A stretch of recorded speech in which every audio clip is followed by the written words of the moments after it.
Bapak, Ibu, Saudara yang terkasih dalam Tuhan Yesus Kristus, Salam.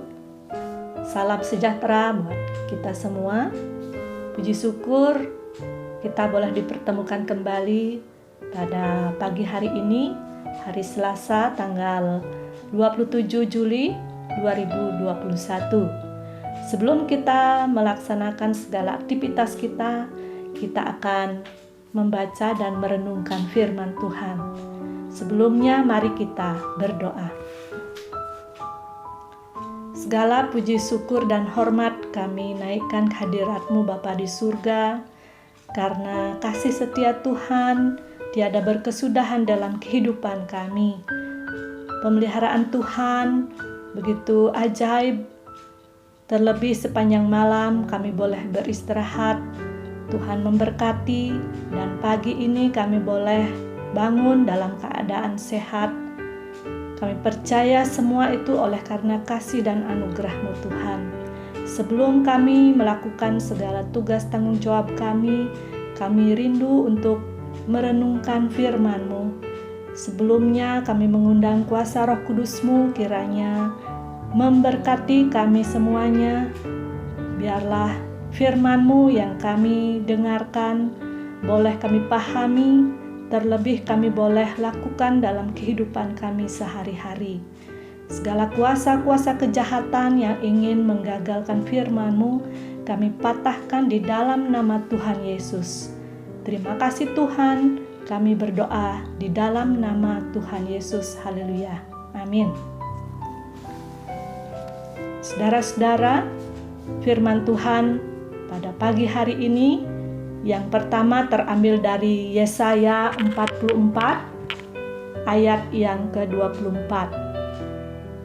Beginilah kata Tuhan penyelamat-Mu yang membentuk engkau sejak dalam kandungan. Akulah Tuhan yang menjadikan segala-galanya, yang sendirian membentangkan langit dan tanpa bantuan menjadikan bumi.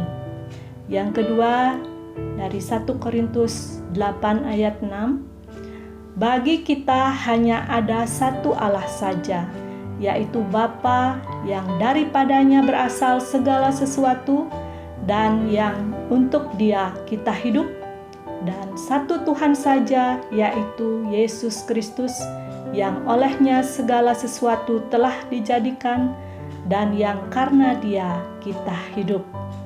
Demikian pembacaan firman Tuhan yang menjadi tema renungan kita, yaitu hanya ada satu Allah dan satu Tuhan. Saudara-saudara yang terkasih di dalam Tuhan, manusia mudah sekali mendua hati, mudah bimbang dan ragu, serta ketamakan sering membuat manusia tidak setia kepada satu hal.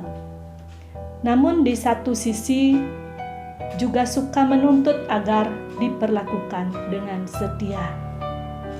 Firman Tuhan pada pagi hari ini, pada pembacaan yang pertama, ketika berita keselamatan dan pembebasan Israel disampaikan oleh Nabi Yesaya, Allah juga mendeklarasikan diri di hadapan umatnya sebagai satu-satunya penebus yang akan membawa umat Israel kembali dari pembuangan.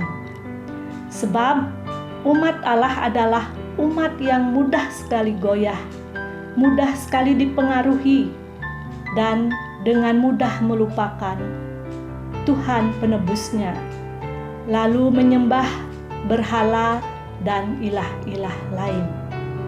Tuhan berfirman, akulah Tuhan yang menjadikan segala-galanya sendirian dan tanpa bantuan.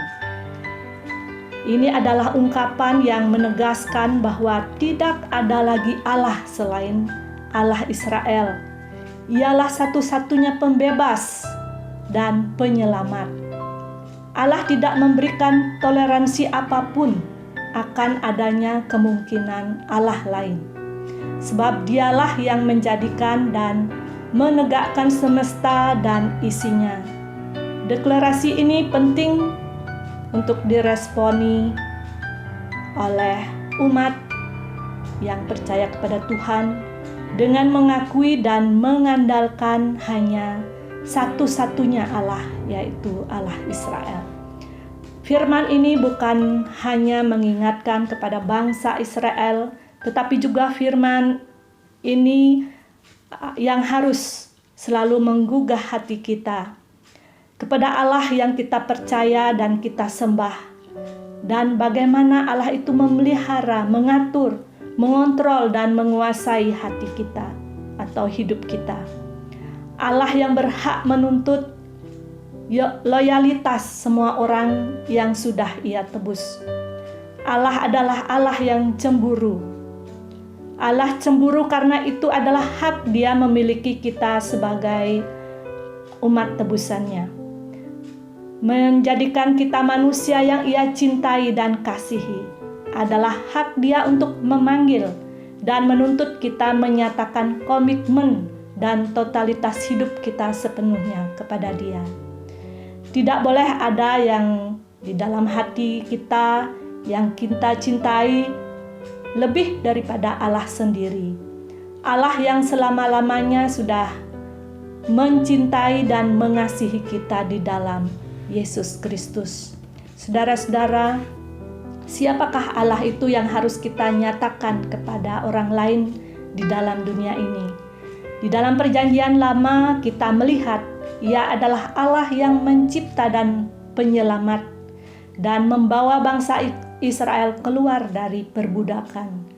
Sampai kepada Perjanjian Baru kita melihat Allah yang sama adalah Allah yang mengutus Yesus Kristus ke dalam dunia ini untuk menebus dosa-dosa umat manusia.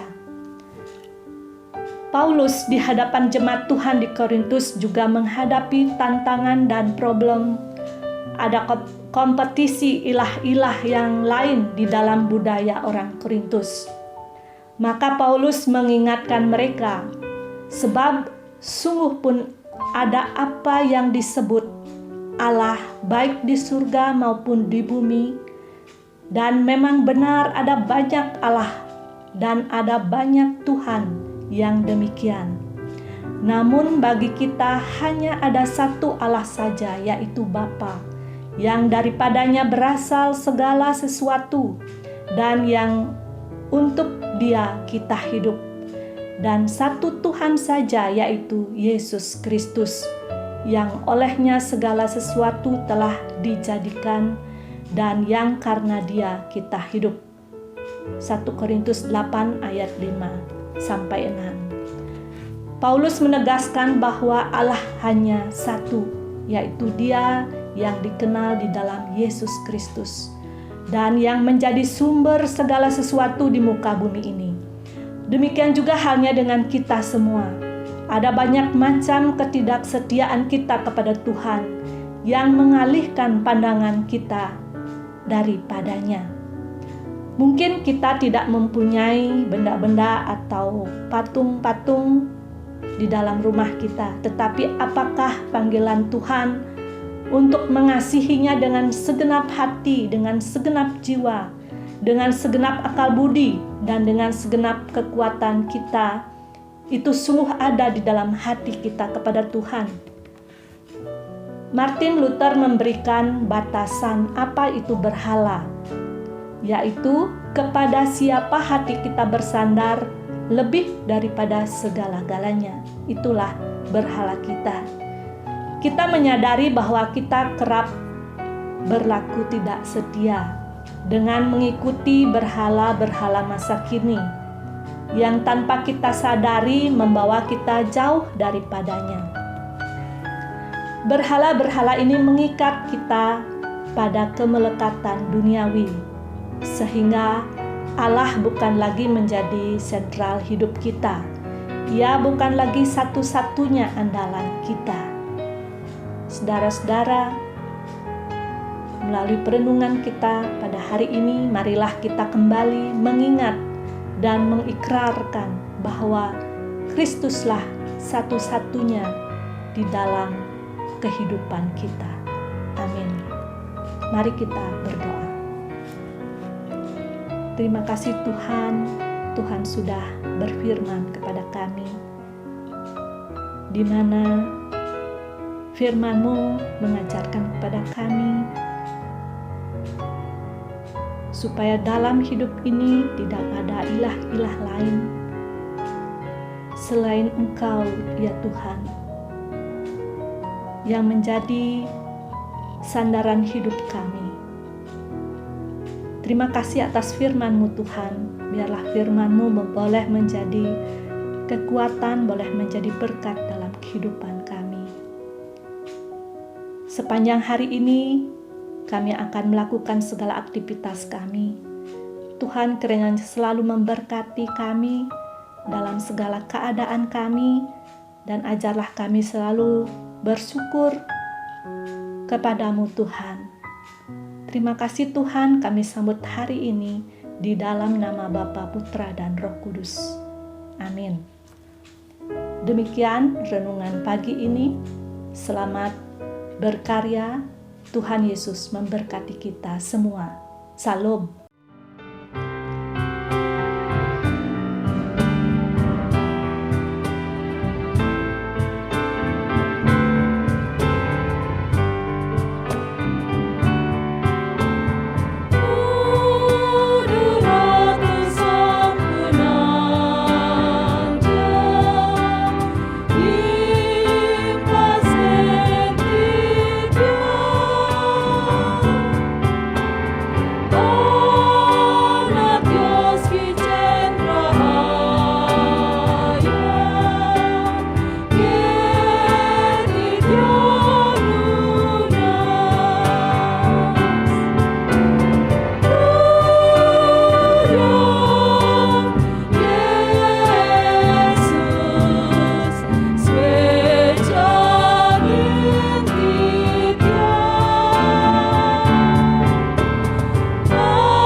Oh